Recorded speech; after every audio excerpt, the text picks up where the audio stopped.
Spot the error in this sentence. Drinking and driving are crime. ভুল এখানে আছে, কিন্তু এখানে ভুল কোথায়? This is day 26 of 30 days of learning grammar through spotting errors. দেখো, ক্রাইম কোনটা? ড্রিঙ্কিং অ্যান্ড ড্রাইভিং দুটো আলাদা আলাদা ক্রাইম নয়, দুটো মিলে একটা ক্রাইম তৈরি হচ্ছে।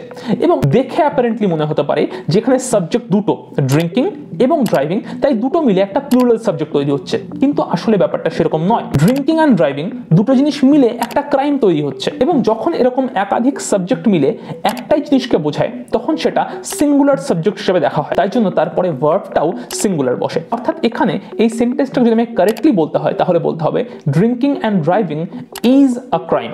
এখানে ড্রিঙ্কিং এবং ড্রাইভিং একটাই জিনিসকে বোঝাচ্ছে, তাই জন্য তারপরে ইজ বসেছে। যেমন বলা যেতে পারে rice and curry is my favourite food. এখানে রাইস এবং কারি মিলে একটাই খাবার তৈরি হচ্ছে, কেউ তার রাইস আলাদা কারি আলাদা খায় না, দুটোকে একসঙ্গেই খায়, তাহলে দুটো একসাথে মিলে একটা খাবার তৈরি হচ্ছে, তাই জন্য এটাও সিঙ্গুলার সাবজেক্ট হিসেবে কাউন্ট করা হবে, এবং তাই জন্য তারপরেও ইজ বসছে। আশা করি বুঝতে পেরেছো। তাহলে এই ড্যাশে কি হবে নিচে কমেন্ট করে আমায় অবশ্যই জানাবে, এবং এরকম ইংলিশকে অন্যভাবে শিখতে হলে ইংবং চ্যানেলকে সাবস্ক্রাইব করে নিও।